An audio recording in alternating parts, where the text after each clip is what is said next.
Hello guys, तो आपका हमारे चैनल नागौर डीजे क्लब में स्वागत है। तो दोस्तों आज हम बनाएंगे छोटा मिनी डीजे पिकअप। तो दोस्तों हमारे साथ लास्ट तक बने रहिए और हमारी इस न्यू वीडियो को लाइक जरूर कीजिए। तो दोस्तों वीडियो की ओर बढ़ते चलिए दोस्तों।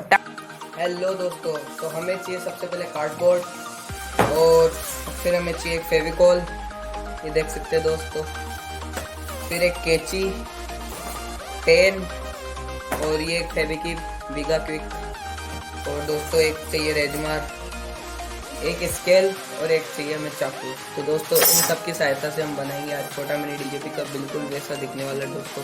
तो चलिए वीडियो की ओर बढ़ते हैं, बनाना स्टार्ट करते हैं दोस्तों।